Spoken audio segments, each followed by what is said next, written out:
tous azimuts. Peuple congolais, il est temps de nous lever, de nous serrer les coudes et d'agir pour défendre notre patrie, notre intégrité territoriale et l'intangibilité de nos frontières. La République démocratique Batela Ekolo, Bendele Koyate.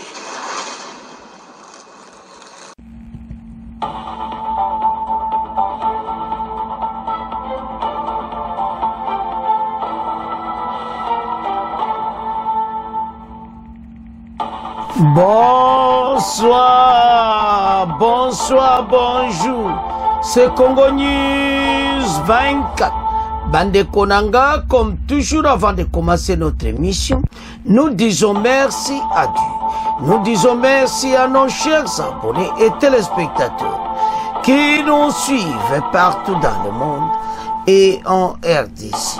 Bande Konanga, soyez les bienvenus.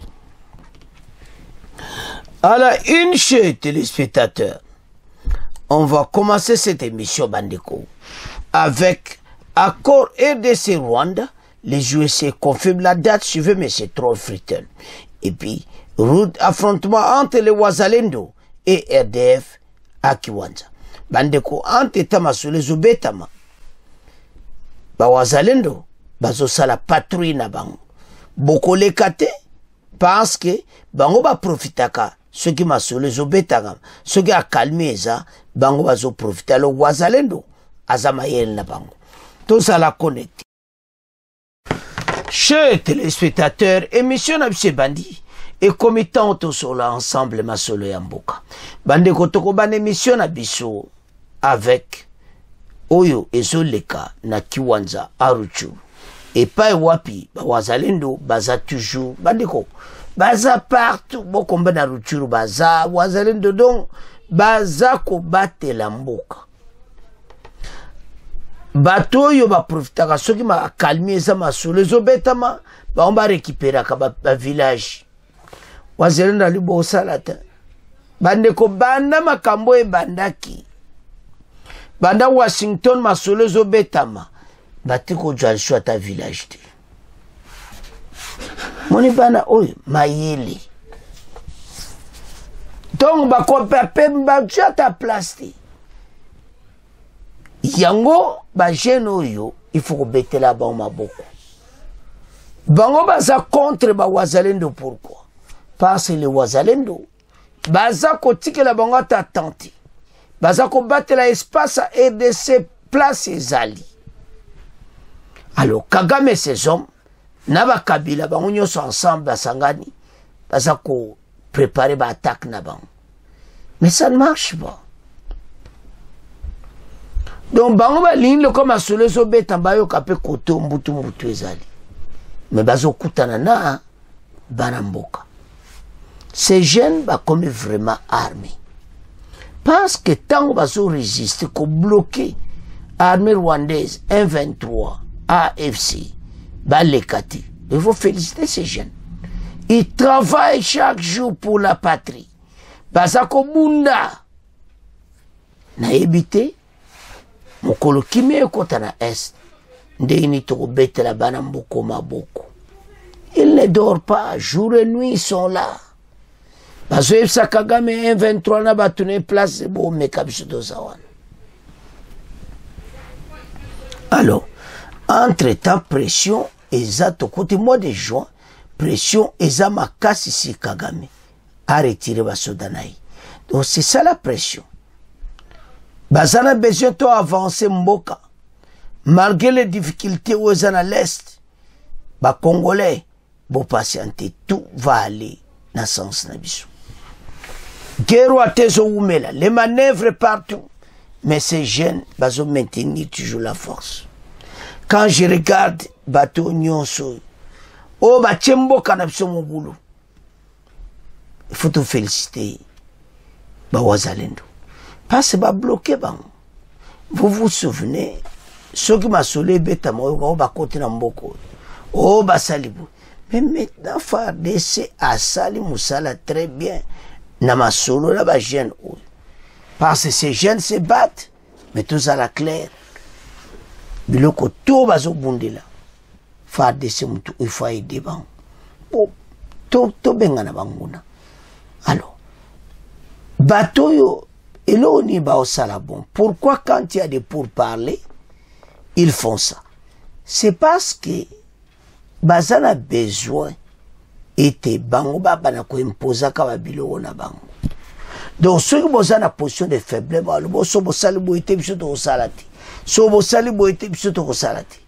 pas c'est maintenant c'est bas. Comment bango va quitter la zone 1? On a déjà dit à Kagame, à Kagabisaka, à quitter et menacer ces jeunes. Comment ils vont quitter ces territoires occupés? Le ADF 123, AFC, je me suis AFC 123 na armée rwandaise parce que bazaraka malgré mbele la ba américain bazaraka omoni bato yo eloko retard makambo ozozwa meza pona bango. Les USA balobi il faut basilisa makambo na mwa ometozoya. Alors pression ezamingi mena si Kagame ces hommes de quitter tout ba place au bazali. Chose où eza facilité par bango. Ba belelaki, ba lobaki, mene bialko l'humiliation par bango, mais ba kende. Qu'il quitte. Ba américain, ba yo comprendre ki ba aventure bateau yo si le sol congolais est comme Anasuka. C'est pour ça que bango baza ko insister si Kagame baebi retirer armes na yo. Donc Kagame fa retirer armes na yo. Tout développer ma solo. Route affrontement entre les Wazalendo RDF AFC 123 à Kiwanja. Bokoyoka koma à Kiwanja. Bateau yo baza ko se retirer et ça vraiment très important. Parce que ndenge tokoyoka awa dans la journée d'hier et jeudi ce matin ezalaki penza Solomon. Donc clairement vous comprendre comment makelele oyo tu esalami. Les activités socio-économiques ont été perturbées ce jeudi 12 juin dans la cité de Kiwanja, territoire de Rutshuru, à la suite des bombardements des rebelles. Selon des sources locales, les rebelles du M23 ont pillonné les positions des combattants Wazalendo dans les parcs de Virunga, vers Mabenga et Kaunga, afin d'empêcher leur attaque et embuscade. Des détonations armes lourdes ont semé la panique parmi la population qui ne peut plus vaquer à ses occupations, notamment agricoles. Les mêmes sources rapportent que ces rebelles utiliseraient une arme lourde de type 48 tubes pour bombarder les positions de Wazalendo dans les zones champêtres du parc national de Virunga. En plus des incidents, ces rebelles procèdent à des bouclages dans la cité de Kiwanja et ses environs à l'échelle de Wazalendo. Plusieurs jeunes ont été récemment interpellés et certains sont toujours détenus par les services du M23. Une situation similaire est observée à Yalimina. Et Yalimina n'est pas wapi à Bango Baza, Bazuzi, Bakote, FARDC, Wazalendo, va occuper le territoire. Alors, au plus au nord de Rutshuru confirme des choses dans la région. Bazotika va tenter. Bien que le M23 occupe les grands centres des territoires de Rutshuru, Masseni Rangongo, ces combattants restent ciblés par des attaques et embuscades menées par différents groupes armés, dont les Wazalendo. Ces affrontements sont systématiques, suivis des présailles du M23 dans les localités concernées. Ces jeunes, inaccalmie particulier, c'est jeudi, il appartient à Kalmi, dans la cité de Kiwanja, près du chef du territoire de Rutshuru. Il me cause observé tôt dans la matinée. Donc, na tongo nde bitumba pene zarakinde bozomo na bawaza waza, nde pena bitumba yarakinde totangi. Alors, Kagame ses hommes, bazo kumana suzomo na Kabila. ndenge aponi kozala kote kuna ekosukela bomabe. Bientôt le Rwanda akosigné accord et puis abendani na bato ne tout. Alors mukolo nango ye moko Kabila ayiko mwana mapeka. Problème akozala nango eza sérieux. Alors comme azomona pona azomona ngo c'est normal. Yangwana makambo kozala koyinda kosakana te. Alors sans plus tard de Tolanda bon te développer maso. Calmie précaire est signalé ce jeudi dans la cité de Kiwanja, près du chef-lieu du territoire de Rutshuru, ce après une psychose observée tôt ce matin à la suite des détonations d'armes lourdes dans la zone. Selon plusieurs sources locales, les rebelles du M23 mènent des bombardements contre les positions des Wazalendo dans le parc des Virunga vers Mambenga et Kaunga pour empêcher leurs attaques et embuscades. Cela fait quelques semaines que des incidents et tirs à l'arme lourde sont enregistrés dans cette partie des Rutshuru, opposant les deux forces. Chers téléspectateurs, Totangi, Toyoki, Bizonyoso, ce qui se passe à Kiwanja. Ba jeune Oyo, bazo sala pena boulot. Et pas seulement Kiwanja, ils en ont Rutshuru partout. Baza ko bloqué bato Oyo, bazo leksa bangote, il faut qu'on félicite bango na travail bazo sala. Alors, pour parler Oyo zo sala ma entre-temps, bato Oyo baza ko profiter liboso, ba komi bloqué. Ok nzelo yo waza ok na gauche Wazalendo ok donc bazana avancement ta mukiti et c'est bozo kamikolo ba bote du village et ça te tandis que bazo tenter ernionso donc ce qu'empêchement nezali eza pona bonne volonté na banguti ezande bazo koka Wazalendo te. Alors, ce que nous avons Kabila, position basui, ce ce qui se passe à l'Est, et ce Salamawa. Ces gens n'aiment pas notre pays. Et ça mawa. Alors, Kabila, Kagame, position basui, parce que pour le moment, Kagame a comme travail vraiment na kubatam. Mais, Azani Kaka. Alors, mokolo ya ko kite to yeba ki alongoli ba soda na ye. Mais pour le moment kosa mututi. Tu dis qu'azana pression fabi misabango avant la scientifique, c'est avant la fin du mois de juin, la scientifique finale, il faut misaba soda na ye. Voilà là qu'il y a une émission passée. Alors, tout que ne directement na pona ya biso ya suka. Bandeko les Américains sous il y a message ambassadeur Tyrell où a tout expliqué comment makambo ndenge salama était vraiment ba américain baza pour masolo oyo esila na fin juin. Donc baza vraiment besoin fin juin oyo tout le monde a que scientifique salami ou bien première semaine ya juillet. Donc, aux hommes appelés des kabalobaki, ndenge bazako avance. Alors, muto ya haute autorité administration Trump a mieux expliqué comment bango bazo travailler pour mboka. Vraiment bazako aider mboka. Parce que bango ba travailler na intérêt. Ba min Occident a soko intérêt ne zate bo mona. Soki biso bataka pays moko tuzane ne de ba Burundi, mais to kufi. Akwede bisota parce ba mona mbona moko zonga comment même militairement ba osalati parce que ba mba kansaka perte ko sabe ndeni mbongo zonga o mona Ukraine menazo futa ba nyonga ko sakanati alors que les baza ko aider ba ibsa ki eti njwandi bazo defisa ya kanse ba okabela non. Mindelo ba très sérieux lo kabezati. Osomona. Alors, entre-temps, bango toujours travaillent ensemble et maintenant baza ko avancer na travaux oyo.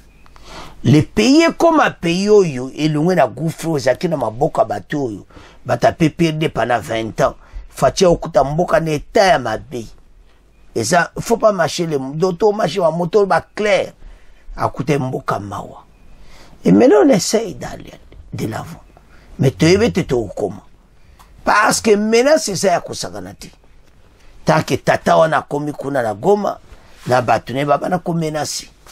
Et ndena on lobawa. Tant kama kambo si la fin du mois, bato ba okota zamba. Ce qu'ils font, bayebi. Mais biso to kotike la bangoti.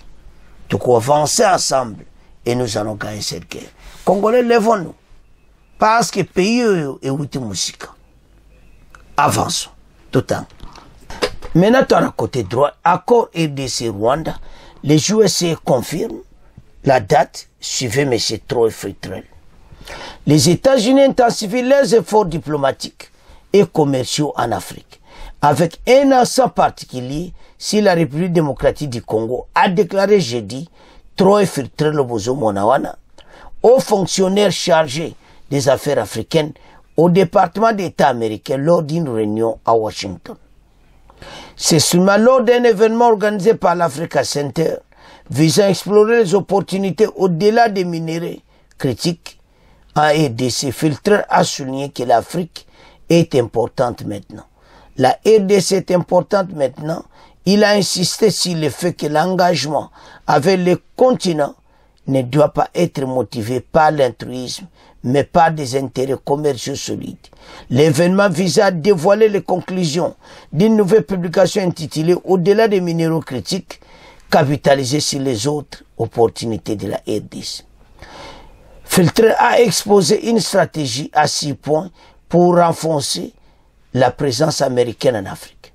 Accent sur la diplomatie commerciale, collaboration avec le gouvernement africain et le secteur privé, investissement dans les infrastructures, compris numériques, organisation des missions commerciales, connexion des entreprises américaines au marché africain et réorganisation des entités de financement et promotion commerciale américaine. Nous avons 71 nouveaux accords d'une valeur de plus de 7 milliards de dollars depuis le 20 janvier, a-t-il affirmé, illustrant l'efficacité de cette approche concernant la RDC. Fritrel a insisté sur l'importance des minéraux critiques tout en rapidement que l'économie repose également. L'aluminium et le cuivre, dont la RDC est un acteur majeur, il a plaidé pour des investissements en qualité mettant avant les avantages des tropiques américaines en termes d'innovation, de respect d'environnement. Alors, voilà Bandeko Nangai, c'est comme ça. Donc, ambassadeur Troy Fritrel, un autre représentant américain, à Salima Solonai. Alors, voilà, Ndéame ko expliqué na Maison Blanche, Bagnoso bazaite makambo bazola kia basiati oyo. Donc, fin du moto zo conclure, nyonso. Alors, tout développer. Bandeko tolandi biso nyonso au représentant ya administration Trump, Troy Fritrel. Bandeko, il a fait un bon bout. Bazo sala, boulot penza. Balima kambo pene sila na fin juin, bazo travailler makas. Alors, travail mo clair tango, au représentant na affaires africaines qui expliquer à nous. Alors, le continent africain maintenant, tout ça, la relation commerciale, Oyokaka, très important. Et surtout, il y a RDC gagnant. Azo pesa point mingi na biso doit tant autant à bandeko. Tant élève no makambo za pour comprendre ce qui se passe pour le moment. Parce que yoko mais itanga comprendre yango comment message aux américains bazo pesa et pas ba congolais. Donc vision za kosakanati. Biso tout sur le waki gagnant. Donc c'est ça on est au tambola na. Alors ebele tozo ko wana mais toyeba été fin du mois de juin. Kagame et ses hommes, baouza shona mbokoti. Ba yebi oue kosala mapona bango. Ba Américain ba koya na armée. Tant ba ko insister na date wana, ba yebi pona nini. Alors, souci menezaki, ndenge ni to bakoza dégager de notre terre. Donc, eso senga ba stratégie makasi na ba oya biso parce que to bunda pona ekolo bandeko accord oyo tala ba américain ba kisage ba FC Kagame clairement vous n'avez rien. Il est temps que ça makambo peut ko avancer comme ça tokubunda pona mboka yango ba congolais totalement pona mboka parce que chef to yaka mission surtout à biso okotanga masolo très bien on comprendre les solo ndenge zali parce que ndenge zokende fin du mois ou facile alors bato to abozo mona oba kimi kuna oba zo kima kuna bazana problème leur pensée et comment d'accord na bako benga na bino lokola basusu tant que Kagame a déjà posé la signature voilà nde makamoko salama ba pante ba ebivinoti mais bazo pesa bino quand même espoir que bozwa bokende na cantonnement boboye cantonnement mene comme point oyo boyoka bobima na est mais loko esalama wezani baza kokipe baza koboma bandeko fo bopartage bazo boma bato ya kosakana te aboporta na Sud-Kivu baladaki na talaki na ex bazo boma mutu comme ça na moi makasi bazo kango plaisir pona bango wa osala makile tangi mingi ya mokoza mboka décider accord américain de faire masulu so tala détail na accord na biso na biso wat négociation na américain négociation na Kagame tom biso tozala ba matière il faut ya kosomba et puis respect à frontière somona yango nde moto bomi Kagame ba américain ba tient numéro 1 ya frontière baza mal à l'aise place on va du sur la kabako du sur le souti ba ko luke pas wa pas ko tu as raison pour la kobimana makambo oyo alors bana mboka en tout cas to landi biso so émission vive la RDC tout comme bo continuer ko s'abonner bo partager la chaîne oyo pas si bitumba oyo to koloka au revoir à la prochaine.